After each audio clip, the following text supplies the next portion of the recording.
आप देख रहे हैं TNB।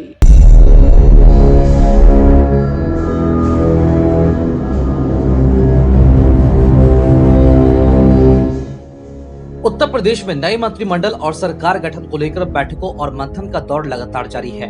इसी सिलसिले में योगी आदित्यनाथ आज फिर दिल्ली में मौजूद रहेंगे। यूपी मंत्रिमंडल विस्तार और सरकार गठन को लेकर यूपी के नेताओं की आज दिल्ली में बड़ी बैठक होगी। इस बैठक में कार्यवाहक मुख्यमंत्री योगी आदित्यनाथ भी शामिल होंगे। बैठक के लिए यूपी बीजेपी के अध्यक्ष स्वतंत्र देव सिंह, संगठन मंत्री सुनील बंसल, डिप्टी सीएम केशव प्रसाद मौर्य और डिप्टी सीएम दिनेश शर्मा मंगलवार को ही दिल्ली पहुंच चुके हैं। इसके साथ ही इस बैठक में बीजेपी के राष्ट्रीय अध्यक्ष जेपी नड्डा और केंद्रीय गृह मंत्री अमित शाह भी मौजूद रहेंगे। दिल्ली में होने जा रही इस बैठक में यूपी प्रभारी धर्मेंद्र प्रधान और संगठन महामंत्री BL संतोष भी शामिल होंगे। इससे पहले लगातार 2 दिन दिल्ली में ही योगी आदित्यनाथ बैठक कर चुके हैं। हालांकि ये बिल्कुल साफ है कि उत्तर प्रदेश में योगी आदित्यनाथ ही फिर से मुख्यमंत्री बनने जा रहे हैं। इस बार यूपी में सस्पेंस इस बात का है कि कितने डिप्टी सीएम होंगे और मंत्रिमंडल में किस किस को जगह मिलने वाली है। बताया जा रहा है कि ये बैठक इस मायने में भी काफी खास है क्योंकि इस बैठक में योगी आदित्यनाथ सरकार के नए मंत्रिमंडल में शामिल होने वाले नामों पर अंतिम मुहर लगेगी। वहीं बताया जा रहा है कि इस बैठक के बाद ही पर्यवेक्षक और देश के गृह मंत्री अमित शाह और रघुवर दास लखनऊ जाएंगे। हालांकि बताया जा रहा है कि यह प्रक्रिया होली के बाद होने वाली है। वहीं योगी आदित्यनाथ के शपथ ग्रहण को मेगा इवेंट बनाने की तैयारी भी जोर शोर से की जा रही है। यूपी के हर जिले में LED स्क्रीन लगाकर समारोह लाइव दिखाने की योजना है। लखनऊ के इकाना स्टेडियम में भव्य समारोह को लेकर तैयारियां की जा रही है। मंगलवार को अपर मुख्य सचिव अवनीश अवस्थी ने वरिष्ठ अधिकारियों के साथ स्टेडियम का निरीक्षण किया। बीजेपी शासित राज्यों के मुख्यमंत्रियों को बुलाने पर भी विचार किया जा रहा है। बताते चले कि उत्तर प्रदेश में चुनाव के बाद अब सरकार गठन की जिम्मेदारी केंद्रीय गृह मंत्री अमित शाह को दी गई है। बीजेपी ने अमित शाह और झारखंड के पूर्व सीएम रघुवर दास को यूपी का पर्यवेक्षक नियुक्त किया है। ऐसे में अमित शाह सिर्फ विधायक दल के नेताओं का चुनाव ही नहीं बल्कि 2024 की सियासी पिच के लिए योगी टीम का भी गठन करने में अहम रोल अदा करेंगे। दरअसल यूपी में बीजेपी के सियासी वनवास को खत्म करने में अमित शाह की अहम भूमिका रही है। 2017 के विधानसभा चुनाव में बीजेपी की कमल खिलाने का जिम्मा अमित शाह ने निभाया था, जिस पीच पर 2022 के चुनाव में सीएम योगी ने जबरदस्त तरीके से पारी खेली। इसी का नतीजा है कि बीजेपी प्रचंड बहुमत के साथ इतिहास रचने में कामयाब रही। अमित शाह को 2024 के लिए सियासी जमीन तैयार करने के लिए जातीय और क्षेत्रीय समीकरण को देखते हुए टीम गठन करने का जिम्मा सौंपा गया है। तीनों कृषि कानून के खिलाफ किसान आंदोलन का यूपी चुनाव में असर डालने के भरपूर प्रयास के बावजूद पश्चिम यूपी में बीजेपी का प्रदर्शन उम्मीद से कहीं बेहतर रहा। बुंदेलखंड और अवध में भगवा खेमा फिर मजबूत रहा, जबकि काशी और गोरखपुर की सभी सीटें जीतने के बावजूद बाकी पूर्वी उत्तर प्रदेश में सपा मजबूत नजर आई।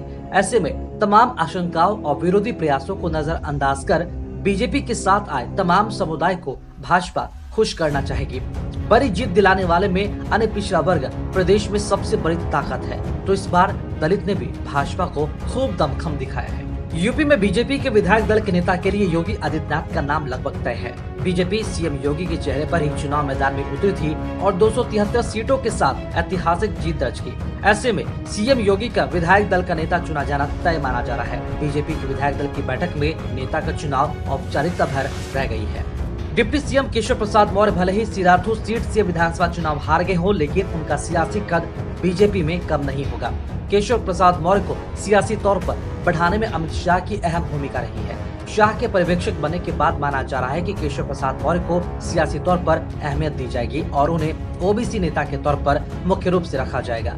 2017 में केशव प्रसाद मौर्य को डिप्टी सीएम बनाया गया था। इस पद पर उन्हें योगी सरकार में दोबारा से बरकरार रखा जा सकता है। सूत्रों की माने तो ऐसे में केशव प्रसाद मौर्य खुद डिप्टी सीएम नहीं बनना चाहेंगे तो उत्तर प्रदेश अध्यक्ष की कमान दोबारा से सौंपी जा सकती है। बीजेपी ने अमित शाह को यूपी का पर्यवेक्षक बनाया है, जिसके चलते माना जा रहा है कि वो कई ऐसे फैसले लेंगे जो सरप्राइज करने वाले होंगे। माना जा रहा है कि इस बार कई बड़े नेताओं को मंत्रिमंडल से छुट्टी हो सकती है। पार्टी संगठन के कई नेताओं को कैबिनेट में शामिल किया जा सकता है। सूत्रों की माने तो यह फैसला अमित शाह लेंगे तो पार्टी में कोई विरोध के सुर नहीं उठा सकेगा। योगी कैबिनेट में कई ऐसे चेहरे लाए जा सकते हैं जो आश्चर्यचकित करने वाले होंगे।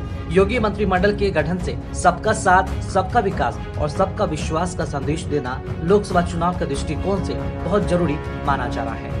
यूपी में मिली जीत के जरिए अब बीजेपी 2024 की सियासी पिच तैयार करना चाहती है। ऐसे में अमित शाह पर्यवेक्षक के तौर पर योगी टीम गठन करेंगे, जिसके जरिए जातीय और क्षेत्रीय समीकरण को साधना चाहेंगे।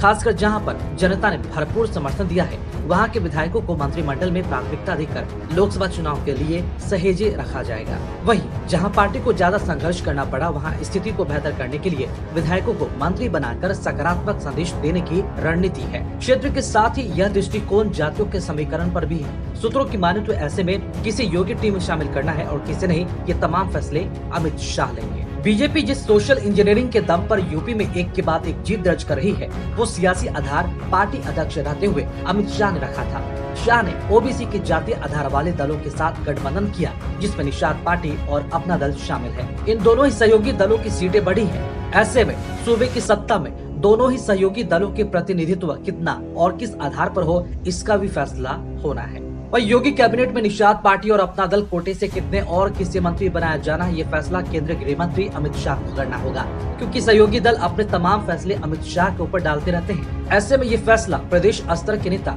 या दूसरे नेता के लिए आसान नहीं हो सकता। इसलिए अमित शाह पर्यवेक्षक के तौर पर जो फैसला लेंगे, उस पर किसी को ऐतराज नहीं होगा। वहीं दूसरे राज्यों में ऐसी स्थिति नहीं है जहां पर सहयोगी दलों की कोई भूमिका हो। देखना दिलचस्प होगा कि योगी तो सीएम बन जाएंगे, लेकिन कौन कौन से नेता नए चेहरे के रूप में मंत्रिमंडल में शामिल होते हैं, ये देखना भी अहम होगा। इसके साथ ही ये देखना भी दिलचस्प होगा कि किन किन मंत्रियों की इस बार छुट्टी हो जाती है। खबरों में फिलहाल इतना ही। देश और दुनिया की ताज़ा अपडेट्स के लिए लॉगिन करें www.thenationalbulletin.in पर।